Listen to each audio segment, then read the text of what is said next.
నేడు rows avenue కోర్టులో Delhi liquor కేసులో విచారణ. హాజరు కానున్న ఎమ్మెల్సీ కవిత, మనీష్ సిసోడియా, ఇతర నిందితులు.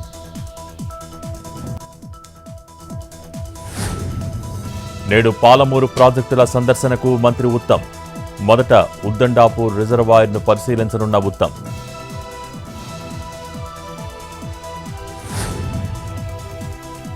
నేడు ములుగు నియోజకవర్గంలో మంత్రి సీతక్క పర్యటన.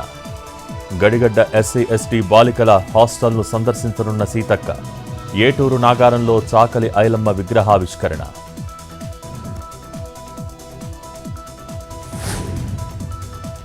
అమెరికాలోని లాస్ వేగస్ మైన్ ఎక్స్పోలో డిప్యూటీ సీఎం భట్టి. 121 దేశాల నుంచి 40,000 మంది ప్రతినిధులు హాజరు. సదస్సులో ప్రసంగించనున్న భట్టి.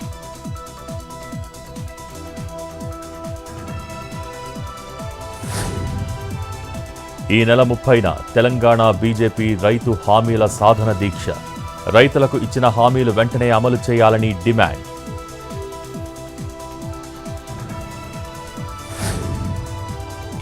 నేడు తిరుమలకు మంత్రి ఆనం రామనారాయణ రెడ్డి. శ్రీవారి వార్షిక బ్రహ్మోత్సవాల ఏర్పాట్లపై పనుల పరిశీలన.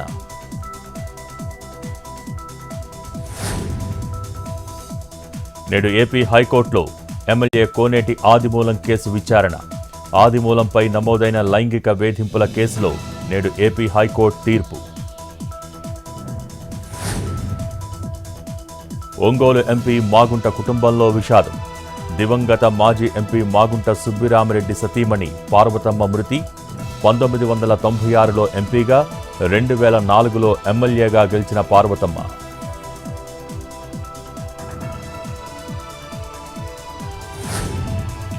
తూర్పుగోదావరి జిల్లా కడియం నర్సరీల్లో చిరుత కలకలం. కడియం ప్రాంతంలో చిరుత పాదముద్రలు గుర్తింపు. ప్రజలు అప్రమత్తంగా ఉండాలని అధికారుల హెచ్చరికలు.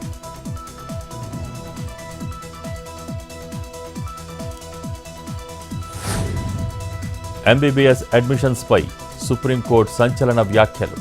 అడ్మిషన్లలో పక్కా వ్యాపారం జరుగుతోందన్న సుప్రీంకోర్టు. ఎన్ఆర్ఐ కోటా పేరుతో ర్యాంక్ హోల్డర్స్ని మోసం చేస్తున్నారన్న సీజేఐ.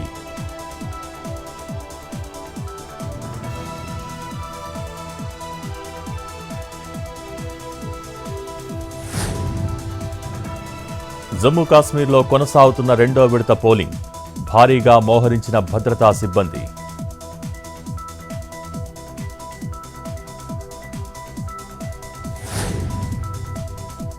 మధ్యప్రదేశ్ విదిశాలో దేశంలోనే ఏకైక కాకుల పార్క్. కాకులకు ఆహారం అందిస్తూ సంరక్షిస్తున్న సిబ్బంది.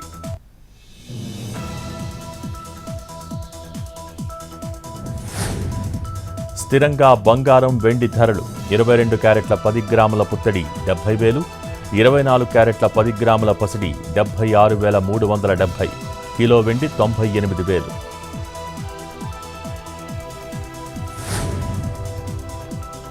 అల్పపీడన ప్రభావంతో నేడు ఏపీ, తెలంగాణకు భారీ వర్ష సూచన. తెలంగాణలో 7 జిల్లాల్లో భారీ వర్షాలు పడే అవకాశం. కోస్తాంధ్రలో తేలికపాటి వర్షాలు కురిసే ఛాన్స్.